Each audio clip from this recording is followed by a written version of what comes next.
একটা রাত ইবাদত করলে আপনি হাজার হাজার মাসের নেকি পাচ্ছেন। এই সুযোগটাকে ছেড়ে দেওয়া যায়? এই রাতে আপনি যে দোয়া করবেন, যে কোনো দোয়াই করবেন, যদি আপনার রিজিকটা হালাল হয় ইনশাল্লাহ কবুল হয়ে যাবে। যে কোনো দোয়া। এই রাতে যারা ইবাদত করে দাঁড়িয়ে দাঁড়িয়ে, তাদের চতুর্দিকে ফেরেশতারা সমবেত হন, তাদের দোয়ায় তারা শরীক হন, তাদের জন্য দোয়া করতে থাকেন। ঠিক তখনই দেখবেন মুমিন বান্দার চোখ দিয়ে টপ টপ করে পানি পড়া শুরু হয়েছে। আপনি ফিল করতে পারবেন যে আপনার দোয়া আল্লাহ কবুল করছে। এই রাতের ইবাদতকে হাজার মাস দিয়ে গুণ করলেও কখনো সমান হবে না।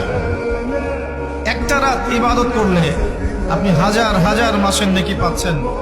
এই সুযোগটাকে ছেড়ে দেওয়া যায়? কবে এই রাত?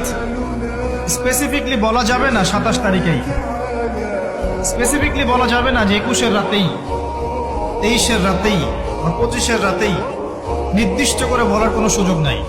ইন্না আনজালনাহু ফি লাইলাতুল কদর, নিশ্চয়ই আমি কোরআনকে নাজিল করেছি লাইলাতুল কদরে, ভাগ্য রজনীতে।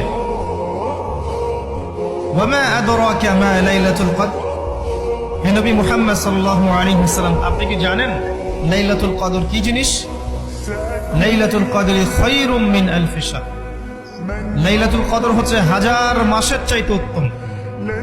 এখানে গাণিতিক ভাবে ব্যাখ্যা করতে যাবেন না 1000 মাস সমান সমান কত বছর হয়, ব্যাপারটা এমন নয়। এখানে আধিক্য বোঝানো হয়েছে। হাজার হাজার মাস ইবাদত করলে যে নাকি হয়, এক রাত ইবাদত করলে সে নাকি হয়ে যাবে। এই রাতে কি হয়? স্পেশাল তানাজ্জালুল মালাইকাতু ওয়ার রূহ। এই মাসে আল্লাহর পক্ষ থেকে আল্লাহর ফেরেশতারা নেমে আসেন। কোথায় নেমে আসেন? পৃথিবীতে। তাদের সর্দার হিসেবে থাকেন জিবরাইল আলাইহিস সালাম।